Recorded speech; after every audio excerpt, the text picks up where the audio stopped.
Olá, queridos alunos do 9º ano, sejam bem-vindos. Eu sou a professora Michele Santos, professora de História, e estarei com vocês nesta aula. Vamos observar o objeto de conhecimento. Aula 5, objeto de conhecimento, a Primeira República e suas características, contestações dinâmicas da vida cultural no Brasil entre 1900 e 1930, com detalhamento, características da Primeira República, os impactos da urbanização e modernização. Vamos à nossa aula?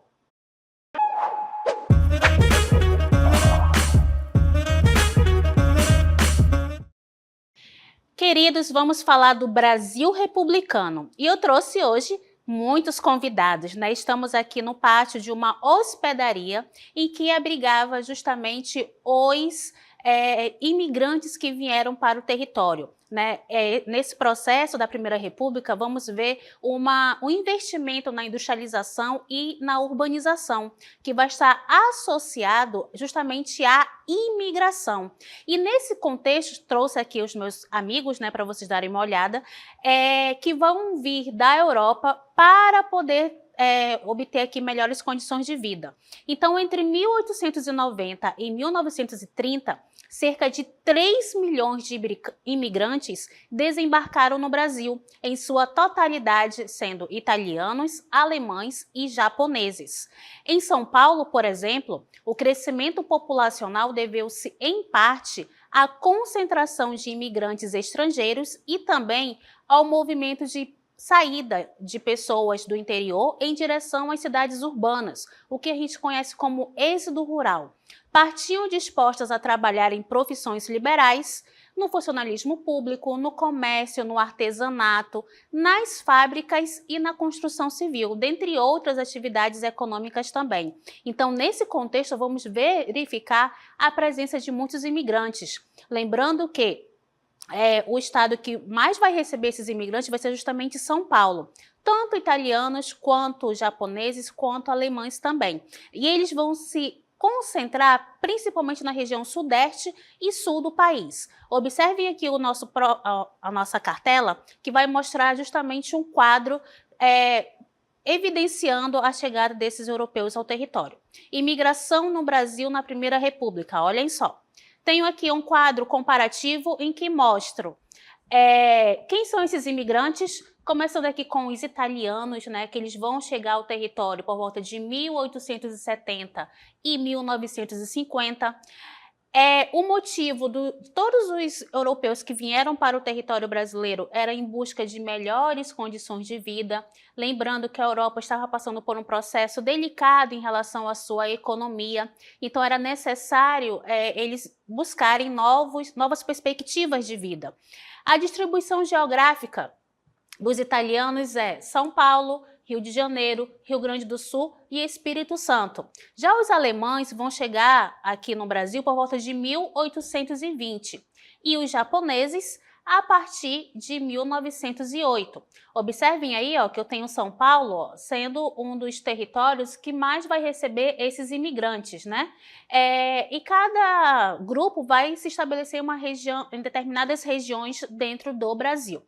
Qual vai ser a contribuição cultural desses imigrantes, né? Vão trazer e preservar sua rica cultura e tradições. Prova disso são as festas que nós temos no sul do país, que retrata justamente a cultura e tradição europeia, né? Seja ela alemã ou italiana, que são as duas culturas principais que existem ali na região sul. E qual é o impacto econômico? Introduziram novas técnicas agrícolas, aumentando a produtividade. Gente, isso aqui vai ser muito importante no processo ali de técnicas agrícolas que alguns desses povos vai trazer para a região. Vão contribuir também para o desenvolvimento industrial no Brasil. Então, observem que esses povos eles vieram justamente com a intenção, né, de modificar o seu modo de vida e também trazer, né, o seu modo de vida para esse território. Vamos verificar agora, né, um pouco da imigração japonesa na Amazônia. No quadro ali não apareceu a Amazônia, mas os japoneses vieram para a região. Então observem que eu estou aqui ao lado de uma imagem que representa um momento de confraternização de imigrantes japoneses na colônia de Efigênio Salles. Essa colônia de Efigênio Salles ficava entre Manaus e Itacoatiara, se não me falha a memória, na M010. Então, essa colônia ela foi uma das maiores colônias japonesas existentes no Brasil. A imigração japonesa na Amazônia é um capítulo fascinante e menos conhecido da história da imigração japonesa no Brasil. Embora a maioria dos imigrantes japoneses tenham se estabelecido em estados como São Paulo e Paraná, um número grande migrou para a região amazônica, especialmente no estado do Pará. A imigração, os colonos vieram para Tomé-Açu, no estado do Pará, e para Maués e Parintins. E nesse contexto, nós vamos observar que eles introduziram o hábito de comer legumes, né, e também verduras, visto que a população aqui da região não tinha esse hábito de comer esses alimentos. Então, observem aqui, né, que nós temos os primeiros colonos e no estado do Amazonas. Na época em que foi iniciada a imigração japonesa na Amazônia, a economia regional era essencialmente extrativista. Observem aqui que eu estou abaixo de um portal típico japonês, que é chamado de Tori. E esse Tori ele está localizado em Tomé-Açu, no Pará. Lembrando que o Pará foi um dos territórios que mais recebeu a imigração japonesa, visto que o governo paraense necessitava de aumentar o seu contingente populacional e vai favorecer a entrada desses imigrantes, e quem vai chegar em grande quantidade na região vai ser justamente os japoneses, que vai impactar o desenvolvimento econômico da região amazônica. Vou introduzir novas culturas agrícolas, como eu falei anteriormente, né, em relação ao cultivo de legumes e também de verduras, que vão ser introduzidas no paladar amazônico, né, visto que não havia essa adesão desses produtos na alimentação cotidiana. Melhoraram as práticas de cultivo. O legado desses imigrantes é evidente na agricultura, na cultura e nas tradições da região. Tomé-Açu, que é o local onde estou inserida aqui, né, esse portal, em particular, um exemplo de sucesso da imigração japonesa na Amazônia. Então, observem que essa situação, né, essa presença dos japoneses vai modificar também a estrutura do dia a dia, né, do cotidiano da população dessa região, ok? Vamos ao nosso gráfico que vai mostrar justamente essa imigração no Brasil, entre 1870 e 1953. Então, observem aqui que eu tenho um quantitativo de quase 5 milhões de imigrantes que vieram para a região, para o Brasil, né? Então, em sua grande maioria foram os italianos, com mais de 1,5 milhão, né, de italianos que vieram para a região, seguido de portugueses que vieram para cá, 1.470.687 pessoas, grupos diversos, né, com mais de 600 mil aqui, seguido dos espanhóis, dos alemães, dos japoneses, e também vieram para a região russos. Então, observem aí que eu tenho grupos, né, diferenciados que vieram para a região do Brasil para buscar melhores condições de vida. Então, eu falei aqui para vocês até agora em relação à questão da imigração, mas como é que estava a população brasileira neste momento, né? Chegaram novos imigrantes, vieram para cá, se estabeleceram em vários locais, começaram a trabalhar, mas como é que estava a dinâmica da primeira república no mundo rural? Como é que estava a área rural do Brasil? Nós vamos evidenciar agora aqui o Arraial de Canudos, né? Esse local que eu estou aqui com vocês é justamente o Arraial de Canudos, que fica na Bahia. Então, no meio rural nós tivemos duas grandes revoltas, né, ou guerras. A Guerra de Canudos, que ocorreu entre 1896 a 1897. Foi um confronto bélico entre o exército brasileiro de um lado e as pessoas que moravam nesse ambiente, né, na comunidade de Canudos, que era liderada pelo religioso Antônio Conselheiro. Ele era um beato, ele era um religioso, e o contexto e a causa desta revolta quais foram, professora? Eles não pagavam impostos, não seguiam as leis que existiam, lutavam contra as desigualdades sociais, não possuíam o apoio da Igreja Católica. Professora, mas ele não era um líder religioso? Era. Porém, ele não seguia os preceitos da Igreja Católica. Logo, eles eram considerados uma ameaça também para a Igreja Católica e para os latifundiários da região. Como esse ambiente ele era propício, ele era bom para todas as pessoas que estavam ali, acabou atraindo muitas pessoas para ele, fazendo com que houvesse ali um certo receio de todas as esferas nesse âmbito aí urbano e rural. Acusados de defender a monarquia no contexto da implementação da república. Era um movimento de caráter messiânico. Por que de caráter messiânico? Porque acreditava-se que ele poderia levar à salvação. Ele colocava ali para as pessoas a salvação popular. Antônio Conselheiro foi o líder dessa revolta. Ele era um religioso e uma figura mítica, né, liderando a comunidade de Canudos. Essa região fica no norte da Bahia, possui uma população de aproximadamente 25 mil pessoas e atraía para sua região sertanejos pobres, ex-escravizados, ex-jagunços, ex-cangaceiros. E havia ali a inexistência de desigualdade social. O que isso quer dizer? Todos eram iguais naquela sociedade. Porém, né, por conta de mostrar ali um certo, vamos dizer assim, uma certa dificuldade para as autoridades, vão querer acabar com esse arraial, né? Que vai ter duas tentativas para sua destruição, que foram promovidas pelo governo da Bahia, que, pressionado pela igreja junto aos coronéis locais, vão mandar duas campanhas, mas foram derrotados na comunidade da Fazenda Belo Monte.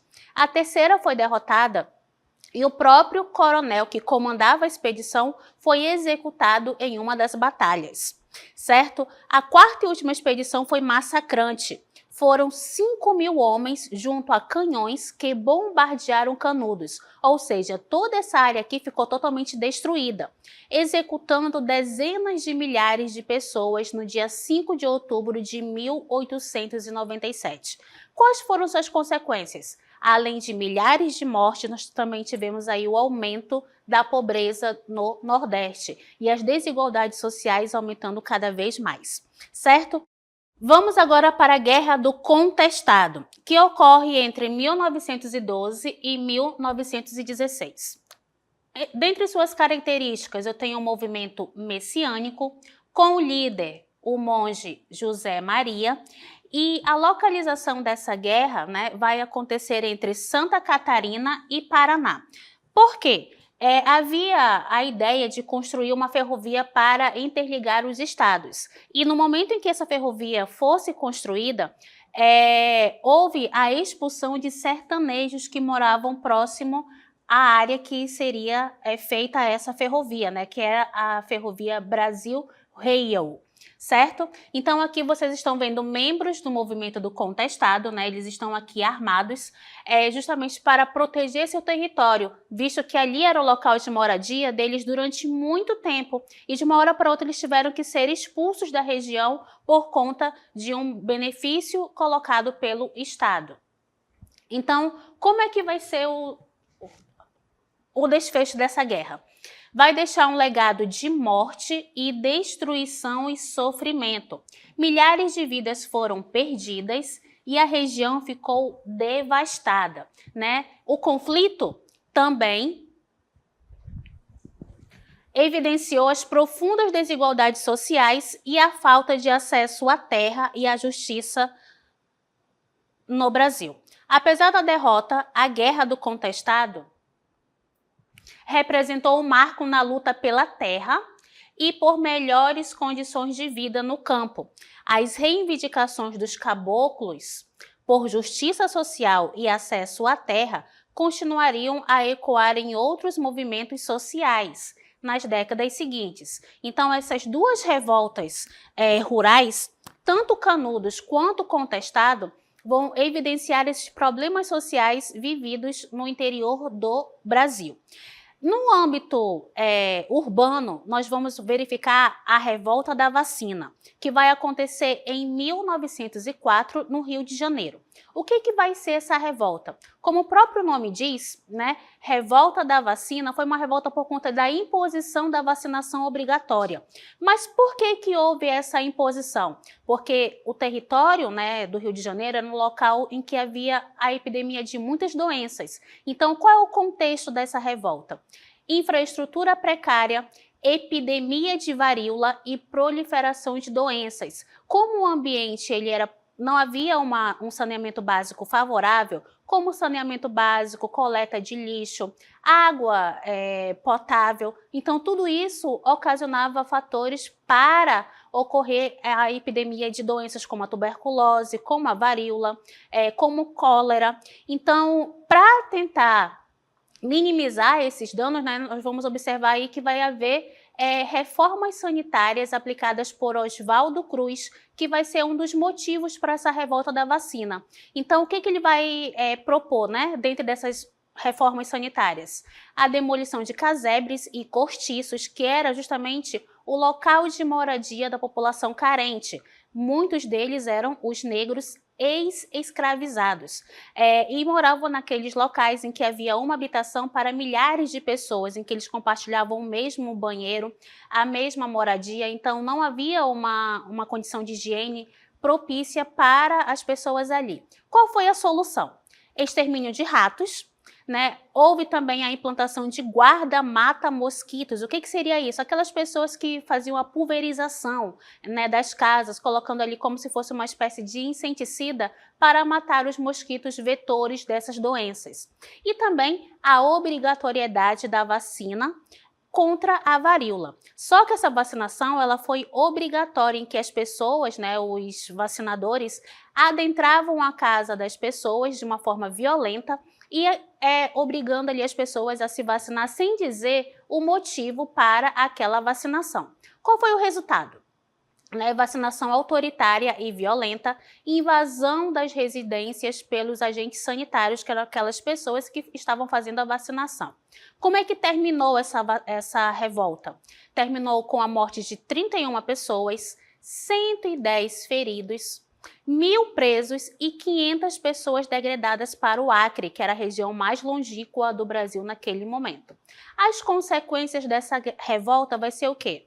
A campanha de vacinação obrigatória vai conseguir erradicar a varíola no Rio de Janeiro. Então, observem que, mesmo sendo uma vacinação obrigatória naquele momento, né, ela serviu para modificar os sistemas ali de, vamos dizer assim, de vacinação, ok?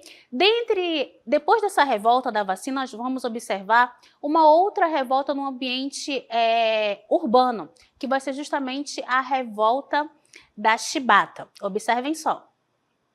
A revolta da chibata, ela acontece em 1910 e possui características que são, né?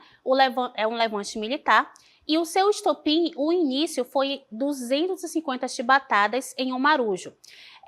Lembrando que dentro da Marinha brasileira havia a presença de muitos negros ex-escravizados. Castigos físicos eram comuns dentro da Marinha. Como a maioria deles eram negros, né, havia aquela ideia de que eles poderiam continuar sendo ali açoitados, sendo chicoteados. E por conta de um problema mínimo naquele momento, se não me falha a memória, ele estava com uma garrafa de bebida a bordo e era proibido, e por conta disso ele foi castigado com 250 chibatadas.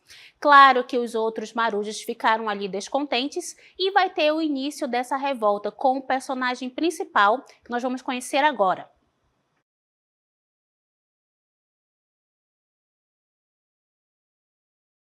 Olá, eu sou João Cândido, o almirante negro da revolta da chibata.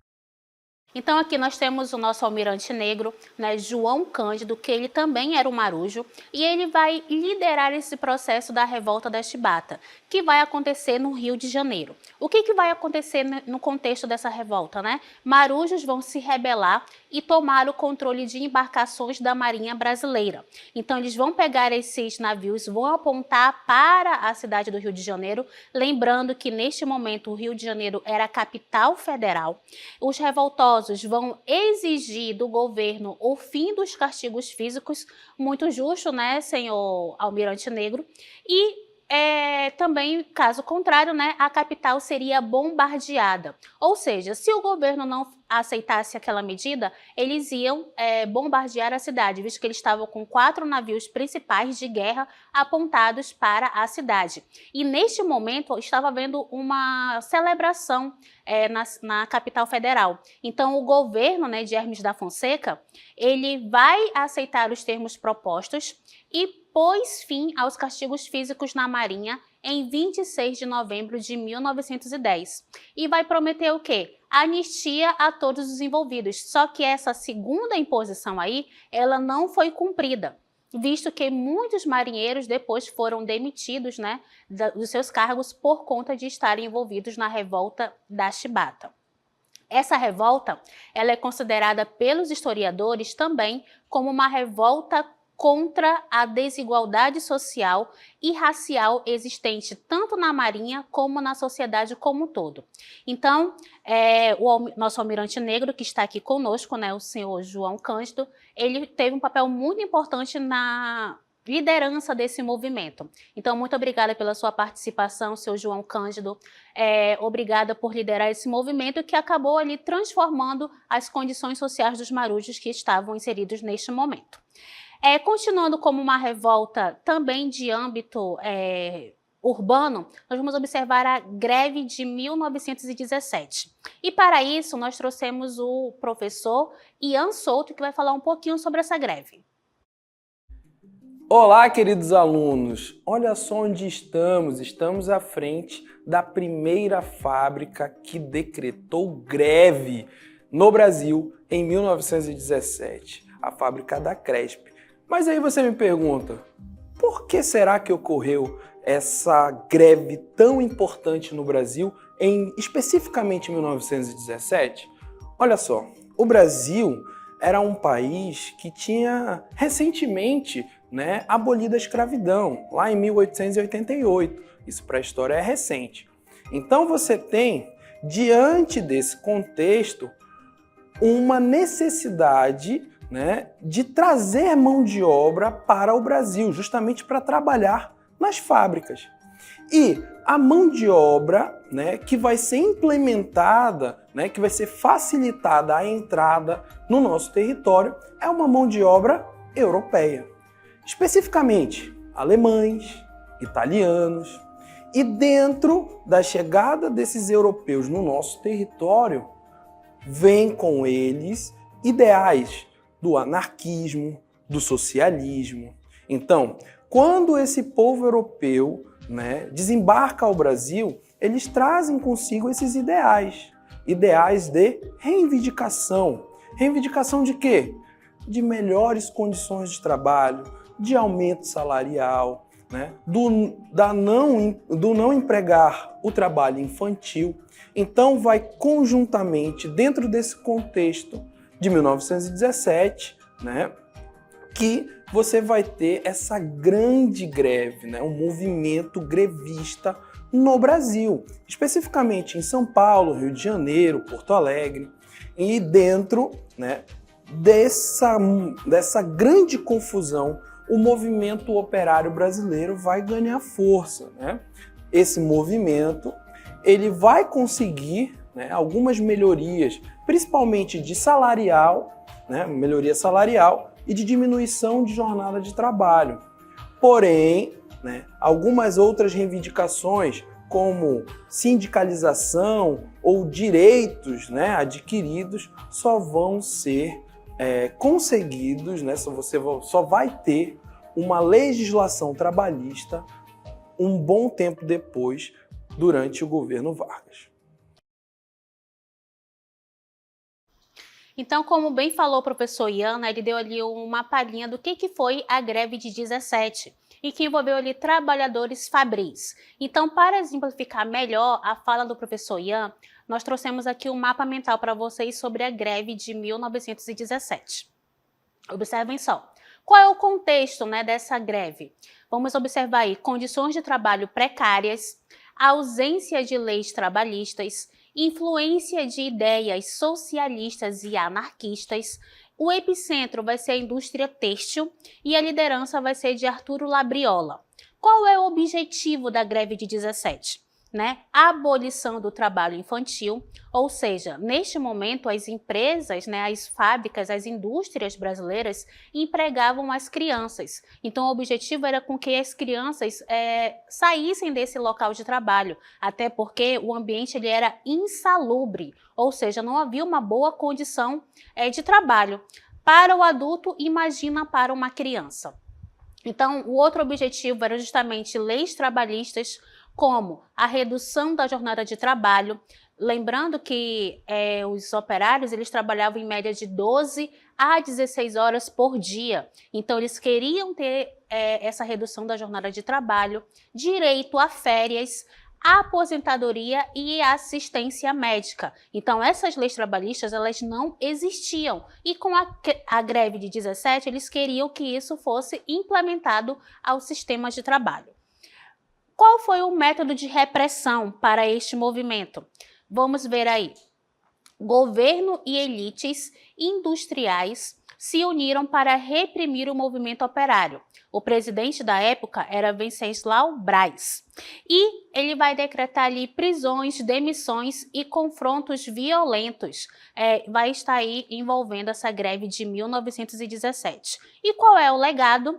O legado vai ser a capacidade de mobilização dos trabalhadores, fortalecimento do trabalho, fortalecimento do movimento sindical no Brasil. Então, essa greve, ela vai ter ali indícios para favorecer a organização sindical dos trabalhadores. Vimos no decorrer da aula movimentos rurais, como Canudos e Contestado, que têm o caráter messiânico, e também revoltas no âmbito rural. Vimos aí a revolta da vacina, a revolta da chibata e a greve de 1917. Todas essas greves, todas essas revoltas estão inseridas no final do Brasil imperial e início do Brasil república, Então, o início do Brasil aqui republicano vai estar envolto a esses movimentos sociais que vão buscar melhorias nas suas condições de vida, E isso vai influenciar em todo o território brasileiro, visto que todos precisam ter boas condições para a sua sobrevivência e não que as rendas fiquem concentradas na mão de poucas pessoas, nas mãos dos oligarcas, nas mãos dos latifundiários. Ou seja, há terras, há trabalho para todos, então vamos ter uma redistribuição de renda e também valorizar toda a população brasileira, ok? Então esta foi a nossa aula e até a próxima!